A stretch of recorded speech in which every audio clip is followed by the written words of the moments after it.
Hi, and welcome to Ivy English. I'm Karen. And I am Chris Gorski. Today is February 3rd, and today we have an article about a very, very exotic remote place. Sure, it's called the Gambia, a hidden travel destination. And of course, we're talking about the tiny West African country that is really famous in history, mostly because of its relationship to the slave trade, which is a very kind of heavy topic. That's right, and I will try to keep myself together if we start talking about it, because usually I'm not really good at staying together emotionally when we start talking about this topic. It's so heavy. But what I think of is just a sliver of a country. It really is. It's almost snake-like. It's this tiny little piece of Africa. I shouldn't say tiny because it's really quite significant, but compared to the rest of Africa, it's the smallest country in Africa, mainland Africa, by size. And it's very, very narrow. It's very narrow. It's surrounded, as we'll see in our story, on all sides by Senegal, which is a precarious place for a nation to be. That's sort of like Swaziland? Yeah, like completely engulfed by another nation. You are at its mercy. And Lesotho as well. Lesotho and Swaziland, those are two countries inside of South Africa, completely surrounded by South Africa. I remember being a little boy and having this large world map. And I remember looking at that, especially Swaziland. Swaziland sticks out to me and thinking, boy, that's a really weird thing. Like even as a little boy, I can recognize that another country completely surrounded or engulfed by another nation, boy, that's unusual. We usually call that an enclave, right? Right. E-N-C-L-A-V-E. E-N-C-L-A-V-E. It's a country that's surrounded by another country. Yeah, which is kind of scary. But let's get back to the Gambia. The other unusual thing about it, at least the first thing I think of, is most countries do not have an article in front of it. We do have the Netherlands, and there are a couple of others with the, but usually it's, for example, France, or it's Spain, or it's Italy. We don't say the France, the Spain, etc. I did not think ahead to think of all the countries that have the. Let's do a little thought experiment. The United Kingdom. The United States. The United States. That's the plural. Vatican That's City. Fine. But the United Kingdom, you've got a whole bunch of countries together there. The Philippines. The Vatican City. I don't say the. You don't say the Vatican City? No. Okay. I wonder if its official name is the. I'll check that. I say the Vatican. Well, that's the place. Vatican the and Vatican the church City. Itself. That's interesting. What else is there? Are there other ones? There probably are, but this is kind of unusual in Africa. I can't think of any other offhand. There may be some. But the Gambia, they use the, I can't say it in Chinese. They use the definite article. It came to me in Chinese first. They use the definite article because that's the way we refer to rivers. And we have the Mississippi, the Amazon, the Nile, and the Gambia is the name of a river. And this country is named after the river. Okay, so our title again is The Gambia, a hidden travel destination. Not again, I don't think we read it in the first place. So let's listen again. The Gambia, a hidden travel destination. And here's our article. As the world slowly opens up to international travel following the COVID-19 pandemic, which left many people confined to their home countries, a lot of people are now excitedly thinking about which holiday destination they want to head to first.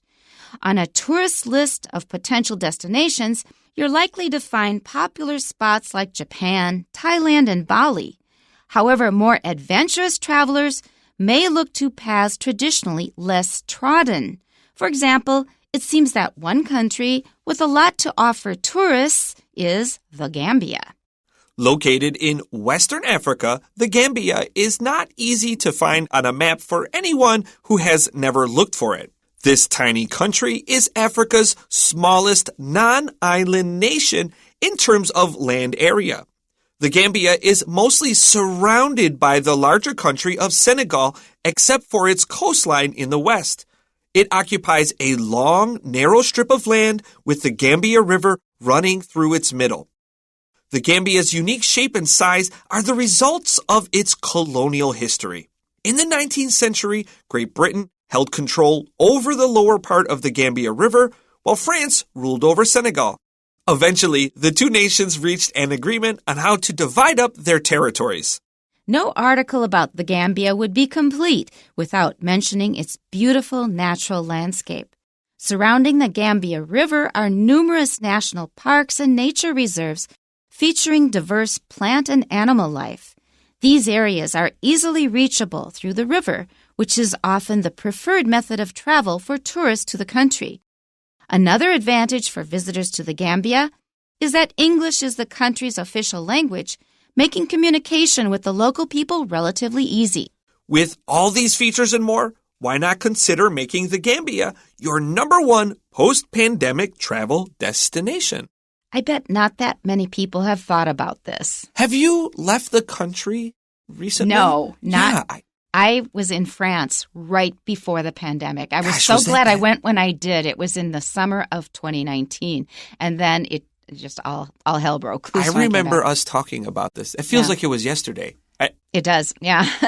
But I have not left the country since then. It was just, I had no desire to because at the time, Taiwan had virtually no COVID.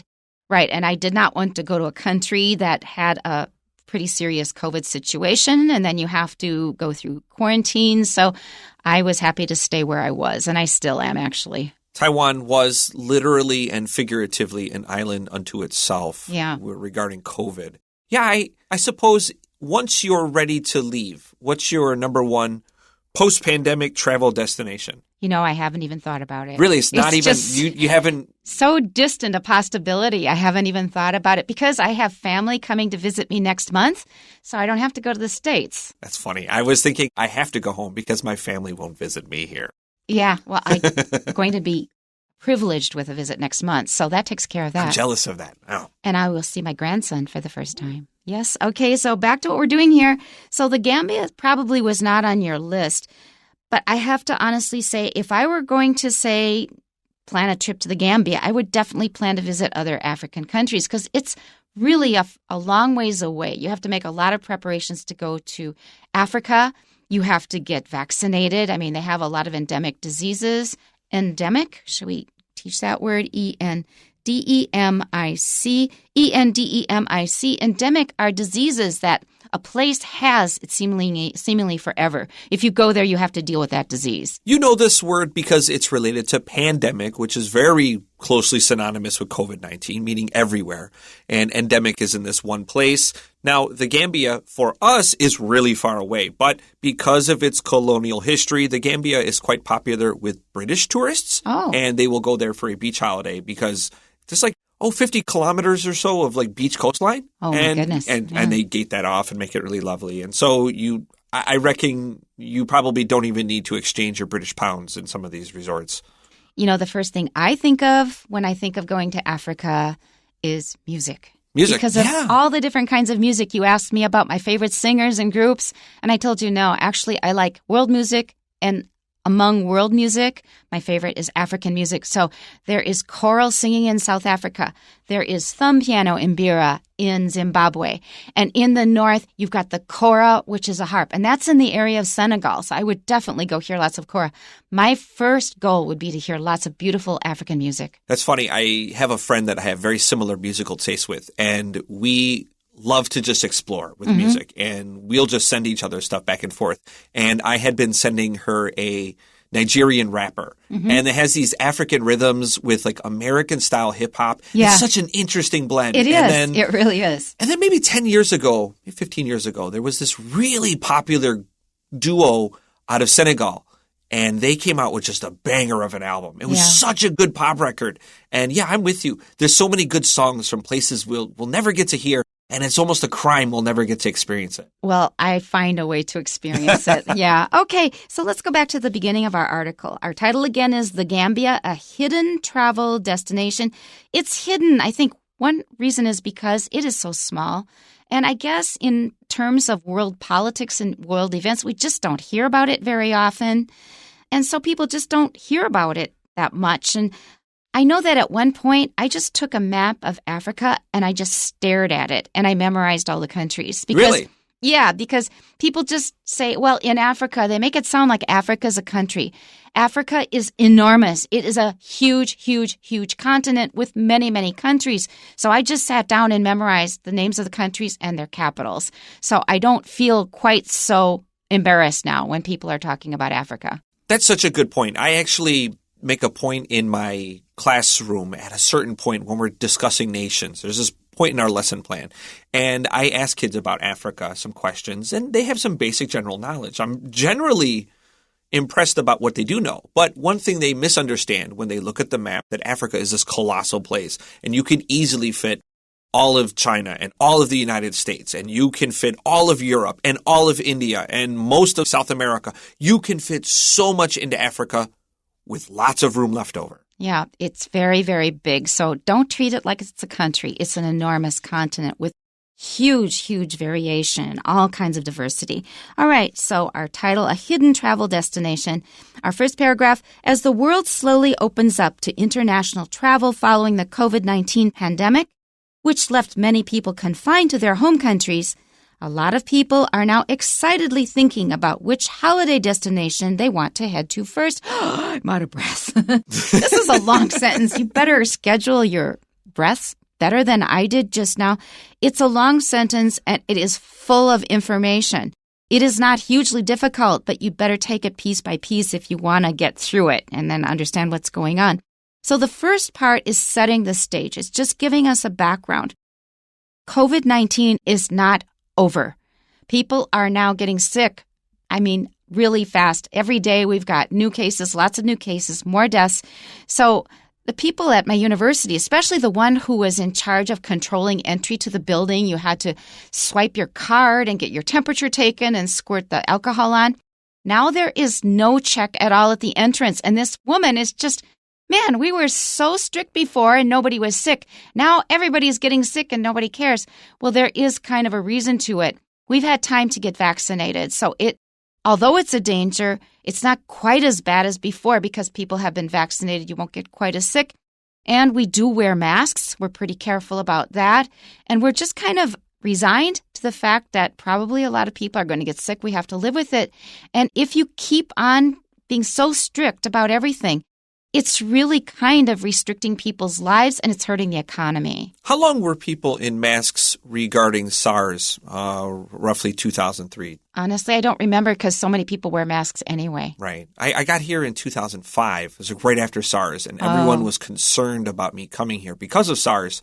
So I'm like right after that, and I wish I could compare it, but I don't have anything I can base it off of. I have to be honest that I was not that concerned because most of the cases were in central and southern Taiwan. The same is true of dengue fever. And because of that in the north, I probably got too comfortable when it is not necessarily that safe. Okay, so let's go back. So everybody is now starting to travel again, not because it's extremely safe, but at least we've generally been vaccinated, except for some people have chosen not to. We do wear masks, at least in certain situations. So people are saying, well, we can't just stay closed up in our houses and stuck in our own countries forever, and people are now traveling again. And some of the airlines are starting to recover. So this period left many people confined to their home countries. That assumes that most people will want to get out of their home countries. And I think that probably applies to many of the people that we hang out with, if I'm assuming correctly, because many of the people we hang out with, you're saying, oh, Karen, when are you going abroad next? A lot of people don't travel. A lot of people have never left their own country, especially in the U.S. Yeah, I actually had a person, I was talking American football, and they saw my mask in my profile picture. I don't even think twice about wearing a mask because it's Taiwan. Of course, it's what you do. Yeah. And then I kind of forgot that outside in the U.S., it's a political statement to wear a mask. That's right. And this person, I was just talking football, and this dude came at me with like such aggression about my mask. I said, dude, I know where you're from. Like, this is a political statement. The world is bigger than the United States. And they don't realize that. And I think that's he couldn't accept it. I think that's one reason that we have so much division in the U.S. because I think their focus is just so small. They're not looking elsewhere. If they kind of opened up a bit, maybe they wouldn't be so divided. Yeah, and this is my point that what I told him later on, I said, I have big energy that you don't have a passport. That's right. It's like you've never even attempted to leave. So Chris just gave us a really concrete example of what is very, very typical, especially of rural America, I would say. Florida. Sorry? Florida. Sorry? Florida. Yeah. So that tells you a lot. Yeah. So if you live in a smaller town or if you live in a heavily, let's say a heavily red area in a red state, you're going to run into this, and it's good for you to be aware of this. But in any case, there are a lot of people in the States who do not have a passport, who doesn't even occur to them that they could travel outside of the U.S. So a lot of people who did like to travel, they were kind of stuck in their home countries. Now they're finally thinking, well, things are opening up again. They're excited, and we've made it into an adverb. They're excitedly thinking about, now that I can finally travel, where am I going to go first? And where are they going to head to first? Head to just means to go someplace with a very clear destination in mind. Our next sentence, on a tourist list of potential destinations, you are likely to find popular spots like Japan, Thailand, and Bali. And it's true, these are always popular tourist destinations. Especially Bali, like we have something now called digital nomads. A nomad is a person who does not live in one place. They keep moving around. And if you're digital, that means you're probably like a coder. You do computer programming, or you're a writer, you're a blogger, etc. A lot of them will head for Bali and also Thailand. Yeah, anywhere where you can have a low cost of living while still earning your good Western income, that's a popular destination. And that's why I left off Japan, because they do not have a low cost of living. But Thailand and Bali are really popular destinations. Japan has always been popular for tourism, though. However, more adventurous travelers may look to paths traditionally less trodden. Now, trodden is the past participle of the verb to tread, T-R-E-A-D. Tread means to step on with your feet, to walk over stepping on things with your feet. So I tread, I trod, I have trodden. But the thing is, verbs now are becoming regularized. So people will probably say, I treaded over the ground. In the past, it was I trod. Now people will probably say treaded. But in some set expressions, we will use the traditional forms, the irregular forms. So we often say a path less trodden. And here we've got it. Paths that are traditionally, that means usually, it's been a habit in the past. Less trodden, that means fewer people go there. While we're talking about the word trodden, we should also look at the word tread. Just like Karen was saying, it's something that you step on with your feet. But also, while we have this word, we can think about a tank and those things that a tank uses to get over muddy or hard to traverse terrain. Those are called treads, and it's a really useful word right there. Okay, our next sentence. For example, it seems that one country with a lot to offer tourists is the Gambia. So you may not have thought about it before, but actually it has a lot to offer. It's one of those things where you spin the globe and put your finger on it, like, I'll travel there, but then your usually, chance of hitting the Gambia is not very high. And it's almost always like in the middle of an ocean. Yeah, exactly. That's true. Okay, let's continue to our next paragraph here. Located in Western Africa, the Gambia is not easy to find on a map for anyone who has never looked for it. And we've pointed out the reason. It's very thin and very hard to find. This tiny country is Africa's smallest non-island nation in terms of land area. We've already explained that. What's the smallest island? Is it Mauritius? There are a couple of them. It's not Madagascar. No. Let's continue. The Gambia is mostly surrounded by the larger country of Senegal, except for its coastline in the west. Okay, so everything is closed in except for the place where they have water. And Senegal is another country you should learn a lot about. It's a very important country with wonderful music. Senegal is also much easier to find on a map, yes, so it's bigger. An easy way to look for the Gambia. Let's continue to our next sentence. It occupies a long, narrow strip of land with the Gambia River running through its middle. And we've already mentioned that. The Gambia's unique shape and size are the results of its colonial history. And that is true of many, many countries in Africa. You've got random straight lines just because of these agreements between colonial powers. All right, in our next sentence, in the 19th century, Great Britain held control over the lower part of the Gambia River while France ruled over Senegal. Eventually, the two nations reached an agreement on how to divide up their territories. And like we mentioned, that is mainly how Africa got divided into countries, was because of these agreements. Weirdly, we've talked about Prester John several times in these programs over the years.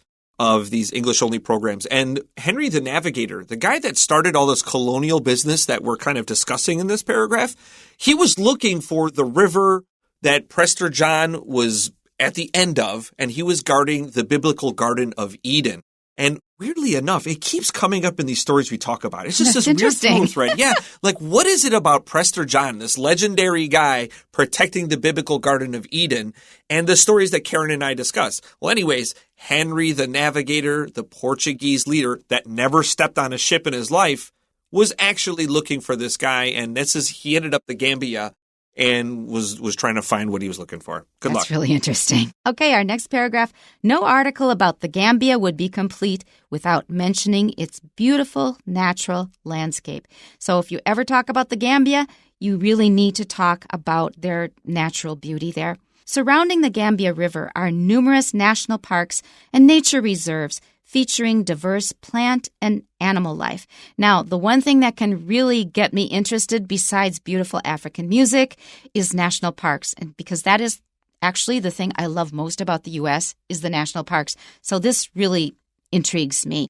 These areas are easily reachable through the river, which is often the preferred method of travel for tourists to the country.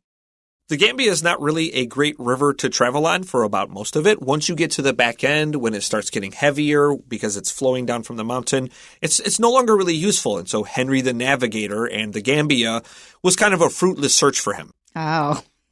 Okay, another advantage for visitors to the Gambia is that English is the country's official language, making communication with the local people relatively easy. And that is actually a very strong advantage. Okay, we have one little paragraph left. With all these features and more, why not consider making the Gambia your #1 post-pandemic travel destination?